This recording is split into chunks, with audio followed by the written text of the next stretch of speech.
నల్గొండ ప్రజలకు మాజీ సీఎం కేసీఆర్ క్షమాపణ చెప్పాలని డిమాండ్ చేశారు మంత్రి కోమటిరెడ్డి వెంకటరెడ్డి. ఈ నెల 13వ తేదీన నల్లగొండ బీఆర్ఎస్ సభకు కేసీఆర్ ఏ మొహం పెట్టుకుని వస్తున్నారని విమర్శించారు. ఆయన 2000 కోట్లు ఖర్చు చేసి టన్నెల్ పూర్తి చేస్తామని చెప్పిన కేసీఆర్ దాన్ని ఎందుకు పూర్తి చేయలేకపోయారని మండిపడ్డారు మంత్రి కోమటిరెడ్డి వెంకటరెడ్డి.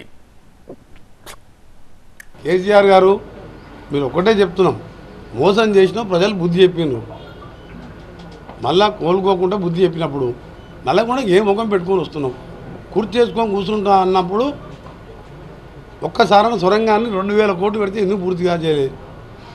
క్షమాపణ చెప్పి నువ్వు ఉండే ఇల్లు ఇంటి దగ్గర బయలుదేరే ముందు కార్లు వస్తావా, హెలికాప్టర్లు వస్తావా, బస్సులు వస్తావా, ముక్కు నేలకు రాసి నల్గొండ గడ్డ తాకే ముందు ముక్కు నేలకు రాసి క్షమించండి నల్గొండ ప్రజలారా అని చెప్పి వచ్చి ఈ బహిరంగ సభలో కూడా క్షమాపణతోని ఏం చెప్తావో చెప్పుకో. ఇక అదే సైమల్టేనియస్ టైంలో మా కార్యకర్తలు శాంతియుతంగా పోలీస్ పర్మిషన్ ఇచ్చి ఒక కుర్చీ చేస్తాం, అక్కడ పింక్ టవల్ పెడతాం, ఆయన చెప్పుకున్న వీడియోకు ఒక ఎల్సీడీ పెడతాం, కుర్చీ చేసుకొని కూర్చొని సొరంగం మార్గం పూర్తి చేస్తా అన్నాడు.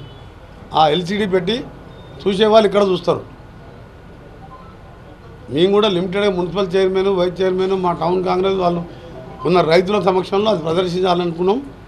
దానికి ఏర్పాటు చేస్తున్నాం 13వ తారీఖు రోజు. దాన్ని మీరు కూడా చూడండి. ఆయన అన్న మాటలు ఎందుకు రాలే 10 ఏళ్ళలో నీకు ఎస్ఎల్పి సొరంగం